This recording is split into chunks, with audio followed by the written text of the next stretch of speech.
Okay, the book I have here today is Financial Peace by Dave Ramsey. It's one of the most popular financial literacy books of all time. I'm going to give you a quick 5-minute summary of what it's all about. In the book, the main preface of the book is that people need to live below their means and invest in the future to have success. And that is the best way to make long-term wealth. His plan, which there's many plans probably to get wealthy, is a little different from Robert Kiyosaki's or Napoleon Hill's and Think and Go Rich, Robert Kiyosaki and Rich Dad Poor Dad. He's taken a more traditional approach that masses of people have taken, and many have become very successful with, many have failed with because of lack of discipline. But basically what he's saying is, you need to budget and live below your means, and you need to take that extra money and invest that in smart investments. It's about living a disciplined life and taking advantage of compound interest for a period of time. And with that type of discipline, anyone, no matter how much money they're making, can become independently wealthy.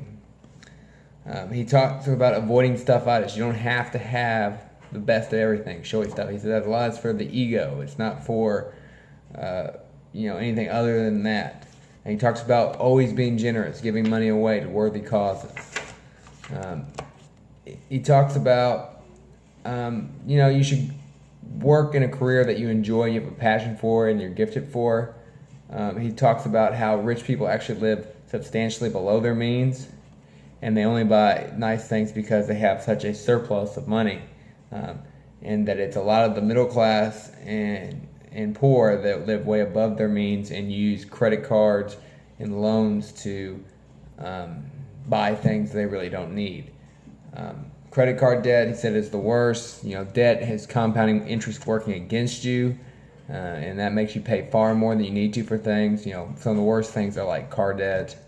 Makes your $20,000 car a $35,000 car by the time you get finished with it. And the thing is that cars depreciate in value. So you might buy a car for $20,000, put it on an interest loan. By the time you pay it off 6-7 years later, the car is worth $5,000, but you paid $35,000 for it. It's not a good deal.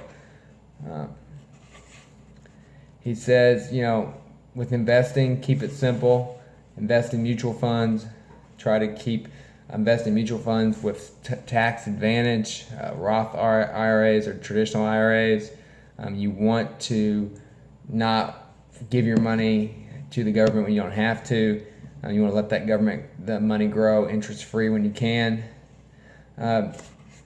Talks about the importance of, when you get married, be on the same page with money. Have that difficult conversation about how you all want to budget and spend your money and do the budget together. Talk about children, teaching children to be generous and responsible with their money.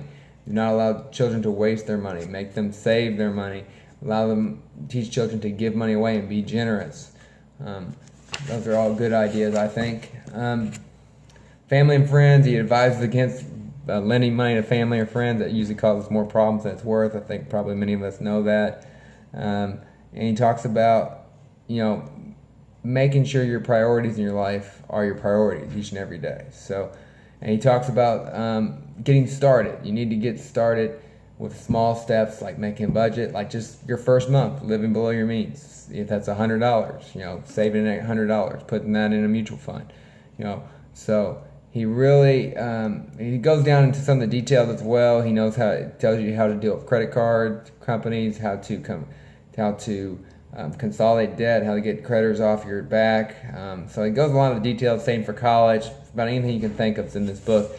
And so it's really a good book for most people to study to get a basic idea of how to handle money properly.